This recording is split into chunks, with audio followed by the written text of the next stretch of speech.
La desconocida historia del Concilio Vaticano II, contada por uno de sus protagonistas.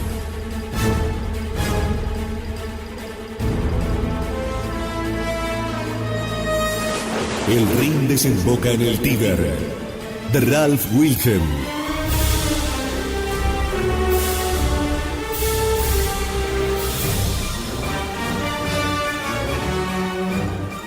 El Rin desemboca en el Tíber. Un sacerdote verbita narra, como encargado de prensa del concilio, los hechos que demuestran el golpe de estado de los modernistas y la anomalía del concilio que pretendió la legalidad de la herejía modernista.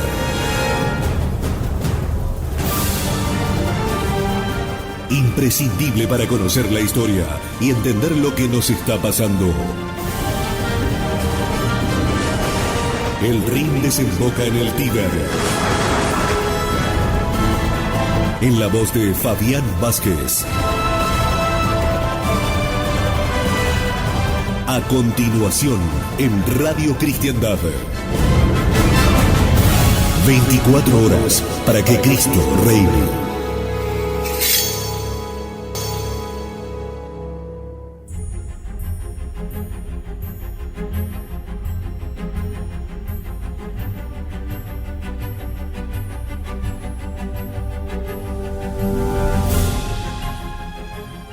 En las pasadas décadas, Estados Unidos y Europa han sido testigos de un fenómeno sobrecogedor. El porcentaje de jóvenes que quieren ser sacerdotes seculares o diocesanos ha ido decreciendo, a la vez que aumentaba el porcentaje de los que acceden al sacerdocio en el seno de una orden religiosa. En los Estados Unidos, la proporción de sacerdotes seculares cayó del 73% en 1925 al 61% en 1965. En el mismo periodo, la de sacerdotes miembros de órdenes religiosas se elevaba del 27 al 39%. En algunas áreas, los sacerdotes religiosos sobrepasan en número a los seculares. En la arquidiócesis de Chicago, por ejemplo, el tanto por ciento de sacerdotes seculares cayó del 59% en 1925 al 46% en 1965, mientras que el de sacerdotes de órdenes religiosas se elevaba del 41 al 54% en el mismo intervalo. Igualmente en Alemania, el porcentaje de los seculares cayó del 92% en 1915 al 78% en 1960, mientras que en ese espacio de tiempo el de los religiosos se elevaba del 8 al 22%.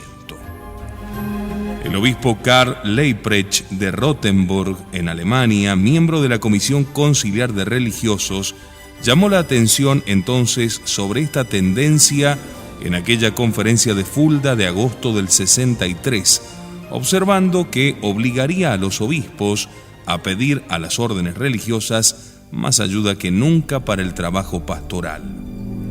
Sin embargo, el problema era cómo obtener mayor control sobre los miembros de las órdenes religiosas. La solución propuesta por los partidarios de la Alianza Europea era insistir en la importancia del trabajo apostólico, considerándolo una necesidad para todas las órdenes religiosas de hombres y mujeres, incluso las contemplativas. La Alianza insistía también en efectuar transformaciones radicales en la estructura de las órdenes religiosas, denominándolos adaptación a los tiempos modernos.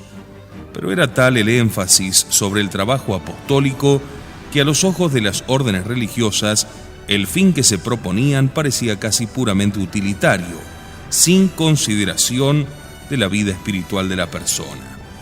Y algunos de los cambios sugeridos revelaban que la finalidad era uniformizar las órdenes religiosas, esto es, volcarlas sobre idénticos moldes, o al menos similares. Naturalmente, los superiores generales consideraban esto como el toque de difuntos para sus institutos y, por tanto, comenzaron a luchar para sobrevivir. Un severo golpe llegaba el 30 de enero de 1963, cuando la Comisión de Coordinación del Concilio Vaticano II cursó instrucciones a la Comisión sobre Religiosos para que redujese drásticamente su esquema e hiciese ciertas modificaciones.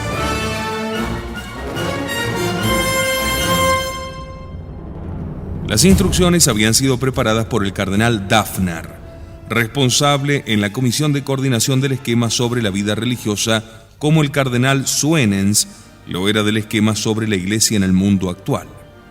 El esquema original había sido redactado por la Comisión Preparatoria sobre Religiosos y contenía 32 capítulos con 201 epígrafes que ocupaban 110 páginas. Era muy completo y muy detallado. Trataba sobre las cuestiones relacionadas con la vida religiosa. La Comisión sobre Religiosos, en sesión plenaria, redujo este esquema a 9 capítulos a los 2 meses de recibir las susodichas instrucciones y lo remitió a la Comisión de Coordinación para ser aprobado. El 27 de marzo del 63, el cardenal Dafner dijo en su informe a la Comisión de Coordinación que estaba satisfecho con la notable reducción de tamaño, pero no con el título sobre los religiosos, ni con el frecuente uso del término estados de perfección. Sugirió Dafner 3 puntos a tener en cuenta para, según él, mejorar el texto. Primero, en su forma actual, el texto carecía de profundidad escriturística y teológica en su presentación de la vida religiosa y los consejos evangélicos. Tampoco se insistía lo suficiente en una adecuada renovación. Se concedía muy poca consideración a los aspectos cristológicos y eclesiológicos de la vida religiosa. Segundo, el texto no constituía una respuesta adecuada al deseo expresado por los padres conciliares de proponer unas directrices claras y prácticas para la adaptación de las órdenes religiosas a las necesidades modernas. Se concedía, según Dafner, poco espacio para este tema. Tercero, aunque el alejamiento del mundo era una característica necesaria de las órdenes religiosas y tenía que insistirse especialmente en ella hoy, no debía haber tantos avisos contra el mundo y el espíritu del mundo. Dice Dafner, solo era posible un apostolado eficaz si los comprometidos en el apostolado conocían el mundo moderno y podían llegar al hombre moderno. Llegaban muchas quejas sobre la falta de conocimiento del mundo de los miembros de las órdenes religiosas, especialmente de las órdenes femeninas. Allí había necesidad de cambio. Estos eran los 3 puntos que el cardenal Dafner puso en su informe. Sin embargo, la Comisión de Coordinación aprobó sustancialmente el esquema revisado, tras lo cual el cardenal Valerio Valeri, presidente de la Comisión de Religiosos y miembro de la Curia Romana, convocó un comité de 5 personas para los cambios adicionales y añadidos sugeridos por Dafner.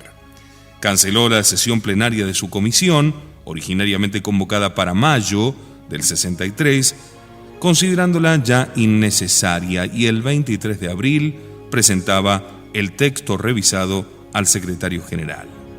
El cardenal Dafner lo supo enseguida, quedando, claro, muy contrariado. Envió de nuevo sus sugerencias iniciales y otras nuevas. Esta vez, sin embargo, él y sus periti las elaboraron con todo detalle, con la redacción exacta que deseaban ver incorporado en el esquema. El cardenal Dafner escribió al cardenal Valeri adjuntando a modo de ejemplo algunas proposiciones que podrían fácilmente introducirse en el esquema en los lugares indicados. Su carta llegó después de que el esquema revisado se hubiese entregado al secretario general y el cardenal Valeri tuvo que recogerlo de nuevo. El mismo comité de 5 se puso a trabajar en él y finalmente el 8 de mayo el texto volvió al secretario general para ser impreso. Curiosamente, cuando apareció la versión impresa, llevaba una nota asegurando que había sido aprobada por el Papa Juan XXIII el 22 de abril de 1963. Pero para esa fecha ni siquiera estaba en manos del secretario general, menos todavía en las del Papa. Esto plantea seriamente la cuestión de si el Papa llegó o no a tomar conocimiento de este documento. Al mismo tiempo que el cardenal Dafner enviaba sus propuestas al cardenal Valéry, el obispo Gerard Hughes de Arras, en Francia, protestaba también y enviaba sus propias propuestas. Era miembro de la Comisión de Religiosos y se hallaba tremendamente disgustado por la suspensión de la sesión plenaria convocada para mayo. Aproximadamente la mitad de las propuestas de Dafner se incorporaron a este texto, pero ninguna de las que remitió el obispo Haige. Las del cardenal Dafner se utilizaban porque se consideraban aclaratorias de su informe original leído ante la Comisión de Coordinación. Sin embargo, ambos grupos de propuestas fueron mimeografiados y enviados a todos los miembros de la Comisión de Religiosos. Al ver que sus propuestas eran lisa y llanamente ignoradas, Haige las combinó con aquellas del cardenal Dafner que no se habían utilizado y con las de otros dos miembros de la comisión, francés y belga, asimismo descartadas. Pidió entonces a todos los obispos franceses y a los asistentes a la conferencia de Fulda que dieran su apoyo a su lista combinada.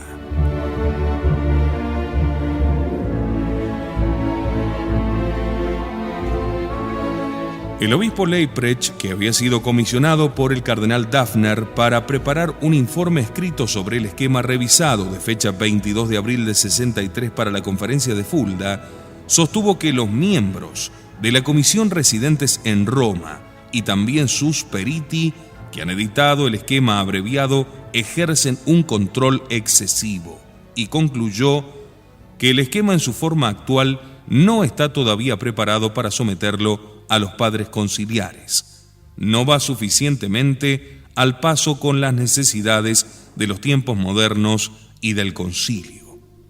La conferencia de Fulda respaldó esta opinión, calificó el esquema como insatisfactorio e informó a Roma en consecuencia, y el esquema no se discutió durante la segunda sesión.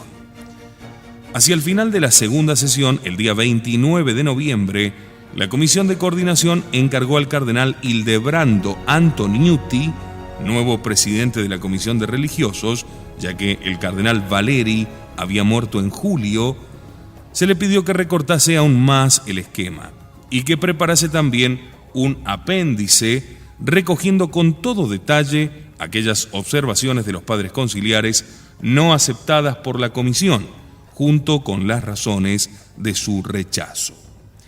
La Comisión de Coordinación promulgó nuevas instrucciones el 28 de diciembre del 63 y el 15 de enero del 64, que fueron enviadas al cardenal Antoniuti el 23 de enero.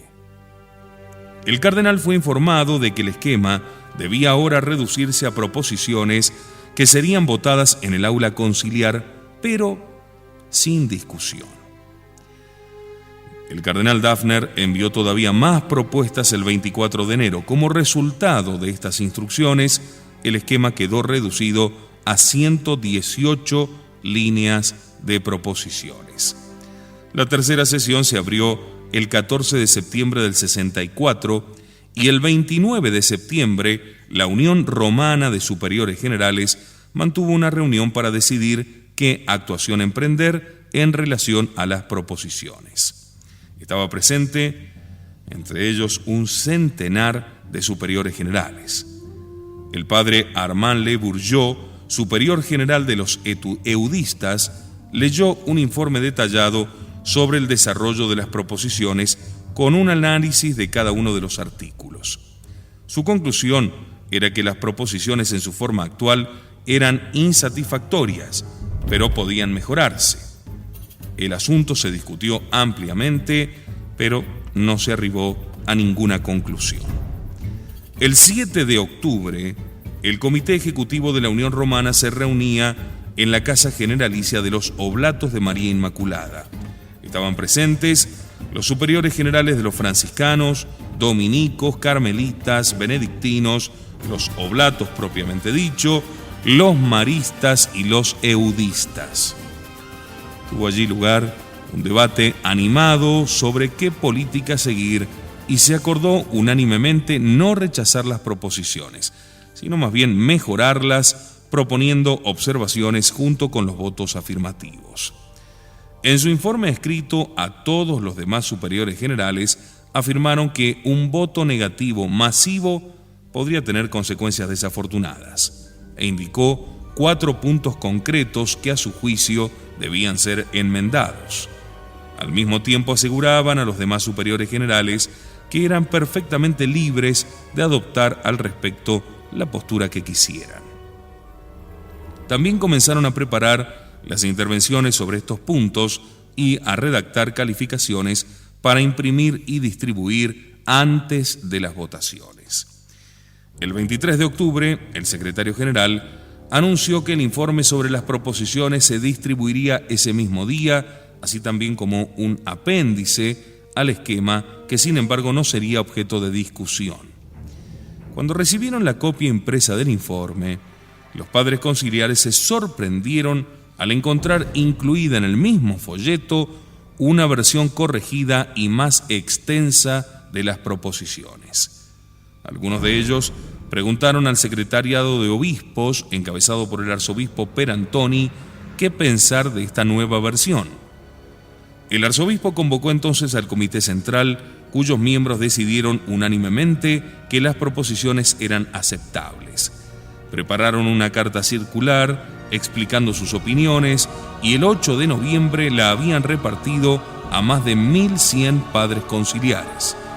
La carta anunciaba los nombres de 5 padres conciliares inscriptos para tomar la palabra sobre las proposiciones y afirmaba que a merced de los esfuerzos del secretariado de obispos, todos habrían obtenido varios cientos de firmas de apoyo. Junto con la carta se incluían 5 modi que recapitulaban las 5 intervenciones y se invitaba a los destinatarios a que la firmaran para proponerlas junto con sus votos afirmativos.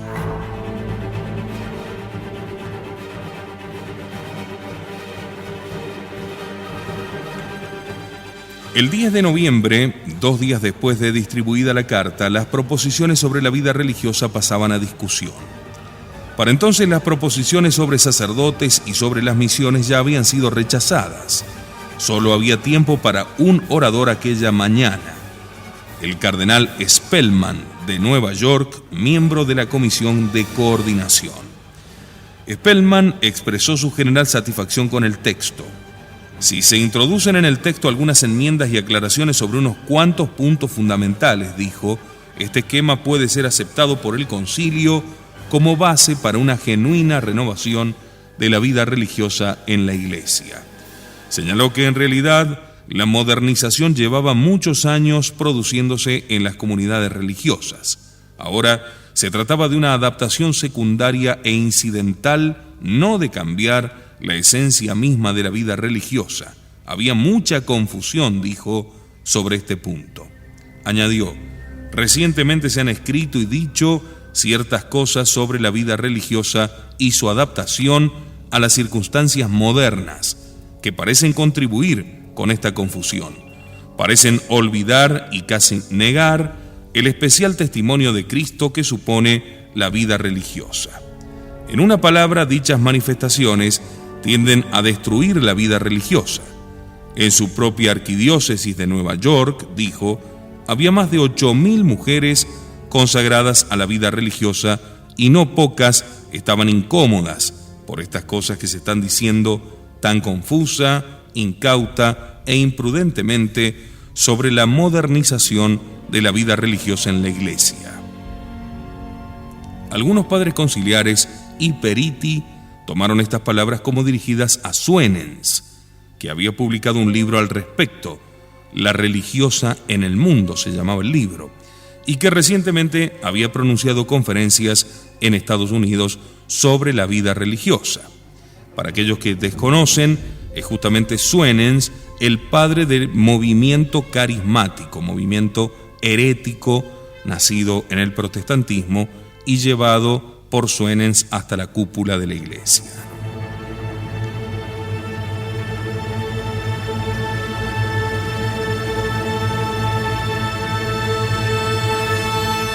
Al día siguiente tomaron la palabra 17 oradores. El primero fue el cardenal Jaime de Barros Cámara de Río de Janeiro, quien, en nombre de 103 obispos brasileros, dijo que el esquema era aceptable en su conjunto.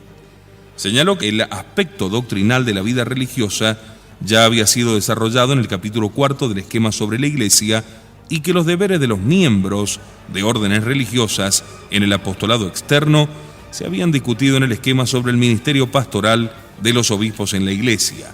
Por tanto, no era necesario tratar de los religiosos en el esquema con gran extensión. Sin embargo, resultaba imprescindible, dijo, determinar con mayor claridad qué autoridad era competente para promover y dirigir la deseada renovación de la vida religiosa. Renovación que, como hemos visto, luego de casi 50 años, ha sido nula. O por el contrario, ha sido tremenda en el sentido de que ya no se le encuentra la vida religiosa pegada a la vida religiosa preconciliar. Los cambios han sido realmente impresionantes y han derivado en el cierre entero de órdenes religiosas. El cuarto orador fue el cardenal Dafner, quien criticó severamente las proposiciones. Pidió una completa revisión porque en su opinión no abordaban adecuadamente los problemas centrales de la renovación. El cardenal Suenens afirmó también que el esquema era inaceptable porque no trataba de forma apropiada los problemas de la adaptación y modernización de la vida religiosa. Especialmente habló sobre las congregaciones femeninas de la llamada vida activa, que debían disfrutar de la genuina libertad que requería el apostolado. El apostolado mismo debía definirse en el sentido de evangelización, de modo que existiese una jerarquía de valores en la vida de la hermana, dedicando cada una un cierto tiempo a este trabajo apostólico.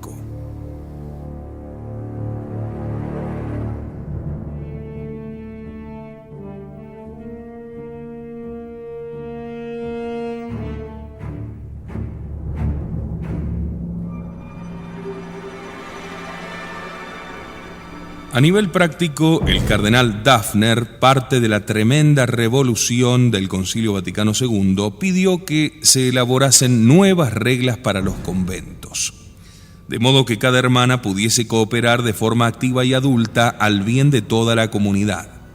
Esto evitaría, por un lado, la concentración de poder en una única madre superiora y, por otro, una obediencia excesivamente pasiva e infantil. Propuso estructuras equilibradas de gobierno, cambios en el sistema de nombramiento de los superiores, capítulos generales más representativos de toda la congregación. Debían, según dijo, modificarse las costumbres anticuadas. La separación del mundo no había de impedir a la religiosa comprometerse en el trabajo apostólico. Debía cambiar el hábito distintivo pero ridículo de muchas comunidades y abandonarse las costumbres basadas en desfasadas nociones de la inferioridad de la mujer. Ninguna hermana tendría ahora necesidad de viajar acompañada. Como vemos, la revolución estaba en su apogeo. Enseguida regresamos.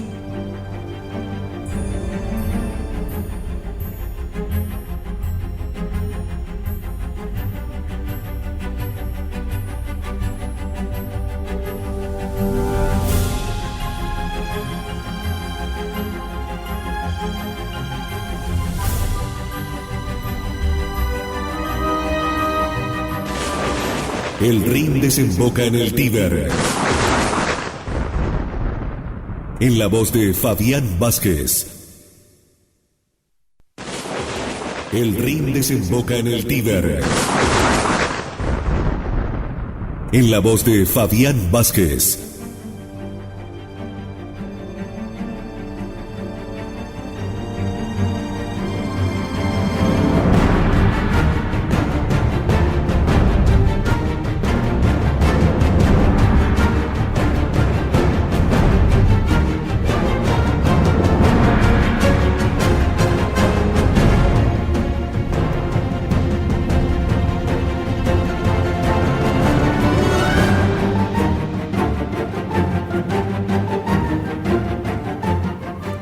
Estamos hablando justamente del cardenal Dafner, uno de los peores en cuanto a los deseos de renovación en algo que no era la Iglesia Católica, y que finalmente triunfara con toda la andanada del Rin, con la alianza que habían hecho aquellos que querían derrotar a la Iglesia tradicional.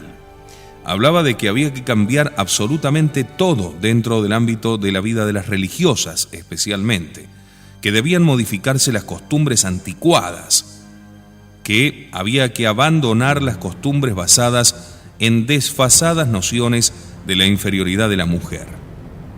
Y los resultados no se hicieron esperar. Ese mismo día se concedió la palabra a 4 de los 5 oradores anunciados en la circular del Secretariado de Obispos: el padre Anastasio del Santísimo Rosario, superior general de los Carmelitas y presidente de la Unión Romana de Superiores Generales, habló en primer lugar en nombre de 185 padres conciliares y afirmó que las proposiciones merecían un voto afirmativo iuxta modum. Era indudable la necesidad de una renovación apropiada de la vida religiosa, dijo, pero también absolutamente necesario tener una idea clara de lo que aquello suponía. Suponía, explicó, 2 elementos esenciales: un retorno de los miembros de las comunidades religiosas al espíritu y al fervor que había animado esas comunidades en tiempos de su fundación, y la adaptación al mundo y a los tiempos modernos. Solo esta doble norma suministraría los necesarios criterios sólidos y sobrenaturales para los diversos aspectos de la renovación y prevendría una incesante búsqueda de novedades deseosa de suprimirlo todo. El arzobispo Perantoni habló en nombre de 370 padres conciliares. Dijo que el esquema tal como estaba era bueno y debía conservarse como base de discusión, a pesar de la opinión de quienes habían pedido su rechazo total. Se pronunció contra la uniformización de las órdenes religiosas, diciendo que éstas debían contemplarse como la expresión de distintos carismas en la Iglesia.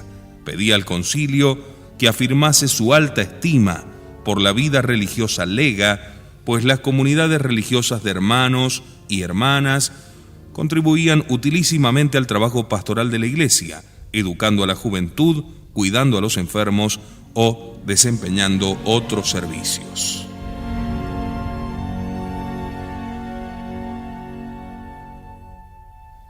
El siguiente orador fue un jesuita francés, el arzobispo retirado Víctor Sartre de Tanarivo, Madagascar, quien habló en nombre de 265 padres conciliares y también expresó las opiniones de 250 superioras generalas de congregaciones religiosas femeninas. Dijo que el esquema tenía muchos buenos elementos y que esperamos que sea aprobado. Dijo que debía otorgarse una clara prioridad a la vida interior y espiritual de los miembros, y cualquier programa de adaptación debía preservar fielmente tanto el espíritu de los fundadores como los fines particulares y sanas tradiciones de cada comunidad. Fue seguido por otro jesuita, el obispo Gilly de Georgetown, en la Guayana Británica, quien habló en representación de 263 padres conciliares. Dijo el obispo Gilly: sustancialmente las proposiciones merecían aprobación, aunque tenían muchos puntos débiles. Por ejemplo, era en verdad sorprendente que se dijese tan poca cosa sobre las órdenes contemplativas. Sostuvo que las proposiciones dibujaban el apostolado moderno en un sentido demasiado restringido como apostolado externo. En la terminología teológica y técnica de la Iglesia, sin embargo, la palabra apostolado designaba todas las actividades de los seguidores de Cristo que promovían el reino de Dios sobre la tierra. Por tanto, pedía que se añadiese una proposición aparte en la cual el concilio expresara su alta estima hacia los institutos contemplativos y declarase que su vida era eminentemente apostólica.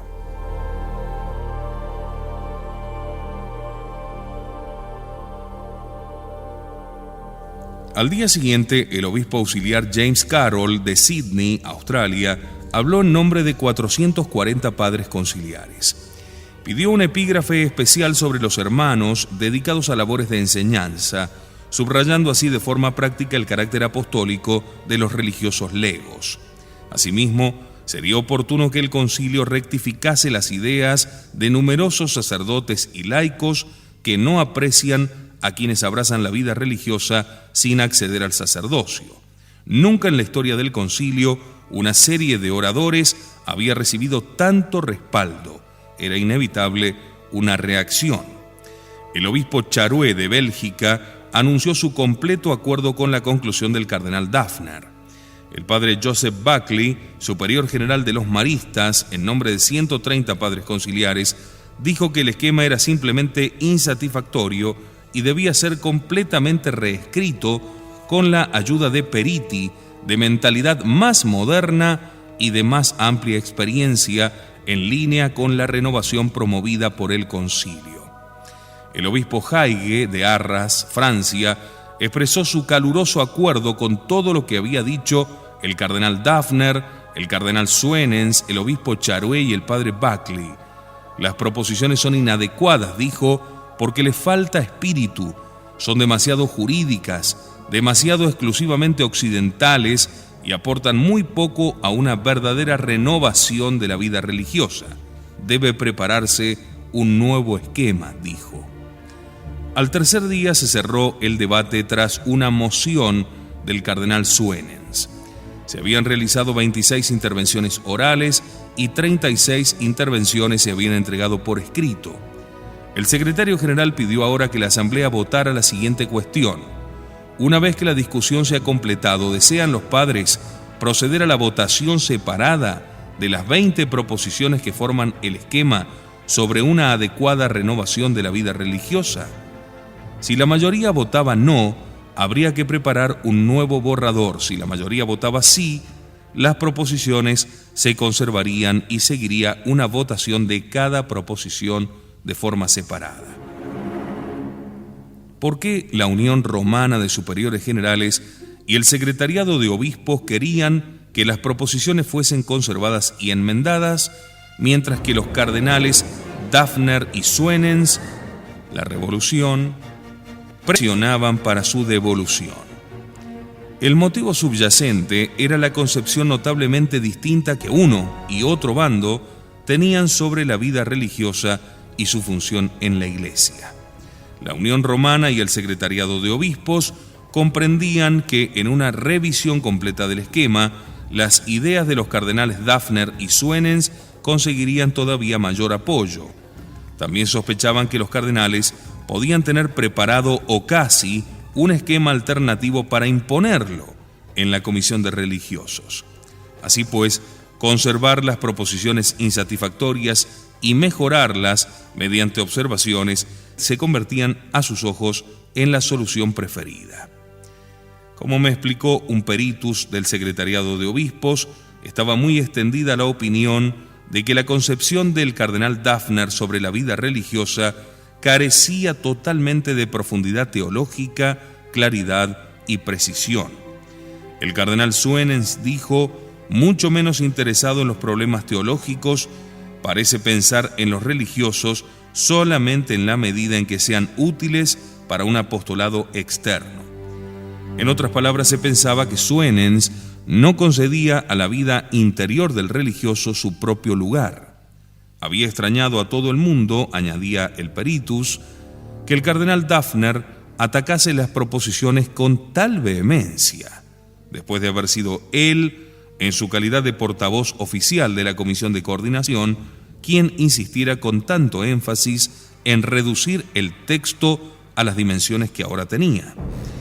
Y cuando pregunté por qué el Secretariado de Obispos había recogido un total de 1.523 firmas para solo 5 intervenciones, me recordó que sus promotores habían sido silenciados por la clausura del debate durante la discusión del esquema sobre la Iglesia.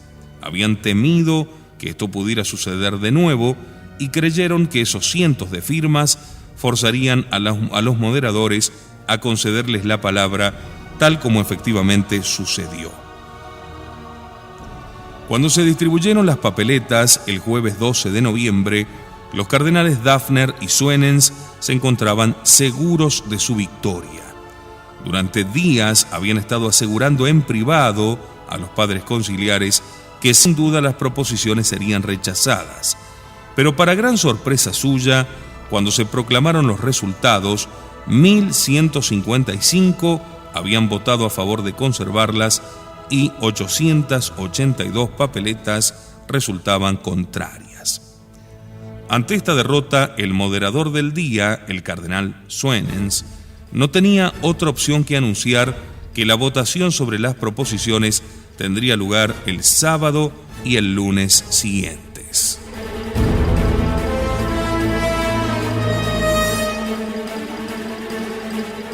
Los peritos alemanes y belgas, cuyo trabajo era diseñar la estrategia de los dos cardenales, habían sido tomados por sorpresa.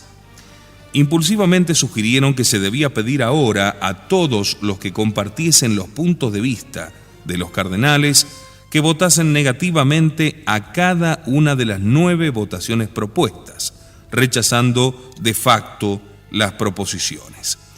Pero esto tan solo fue una reacción temporal. Pronto comprendieron que no serían capaces de reunir votos suficientes como para rechazar abiertamente las proposiciones.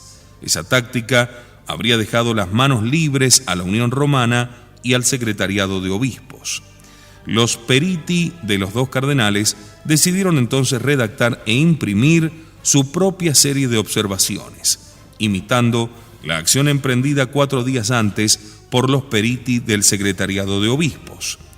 Prepararon también una carta de presentación pidiendo a sus partidarios que votasen afirmativamente, pero con observaciones, y propusieran las observaciones que ellos habían preparado. La carta de presentación estaba firmada por 10 padres conciliares, entre ellos los cardenales Dafner y Suenens y el obispo Haige.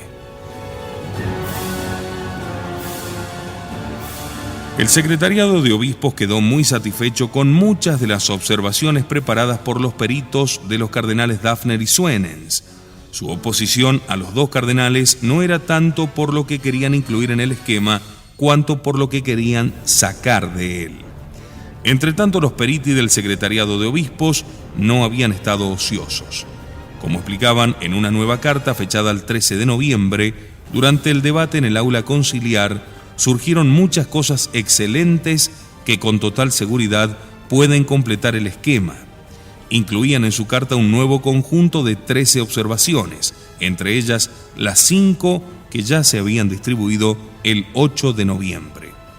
Una de las nuevas calificaciones pedía que se preservase el auténtico concepto de obediencia religiosa, descrita como ese sublime holocausto en virtud del cual una persona, por amor al reino de los cielos, se sujeta completamente a sí mismo y todo lo que tiene a la voluntad de Cristo, cuyo lugar es ocupado por el superior. En respuesta al notable énfasis de algunos oradores en el diálogo entre súbditos y superiores, esta observación señalaba que nada quedaría de la obediencia religiosa si es concebida solamente como un diálogo en el que el superior intenta persuadir al súbdito explicándole todas las razones de una orden dada.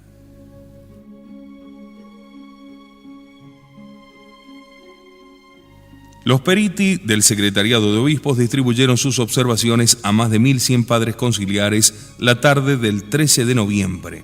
La votación iba a ser al día siguiente.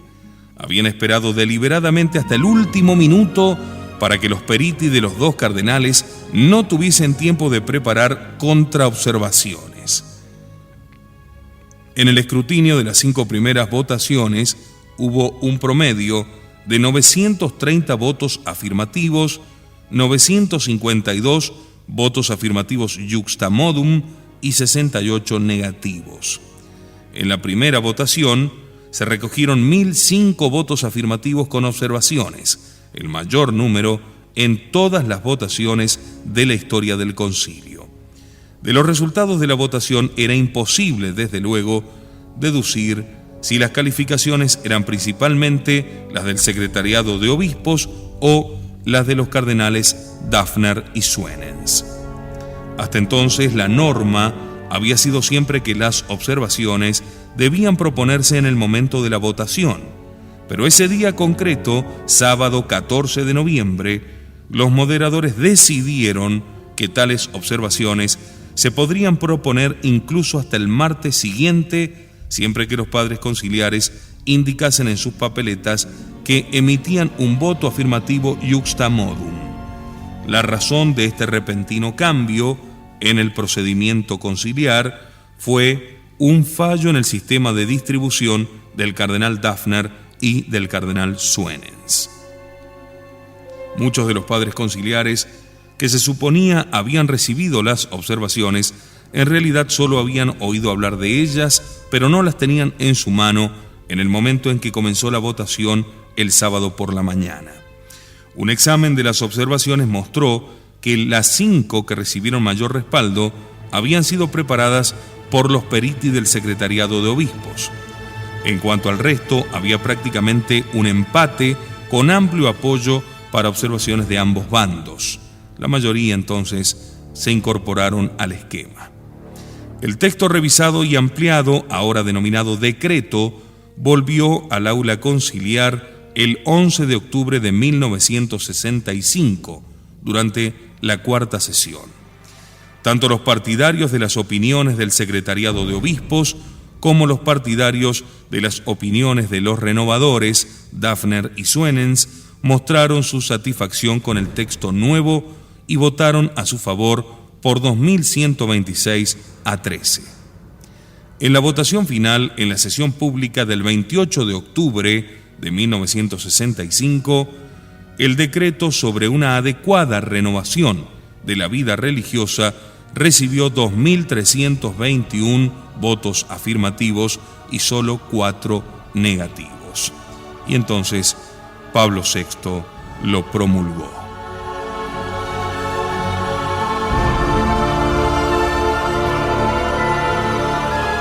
El golpe se había concretado eficazmente. Por uno o por otro lado, Dafner, Suenens y todos aquellos que formaban parte de la tremenda invasión del Rin sobre el Tíber, del tremendo golpe de Estado dado en el Concilio Vaticano II, se llevaban sus logros y con ellos muchas almas perderían la fe verdadera.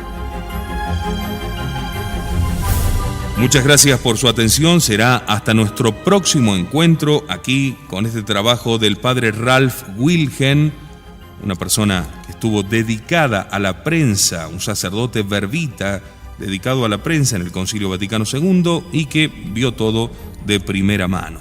El Rin desemboca en el Tíber, la desconocida historia del concilio más anómalo de la Iglesia.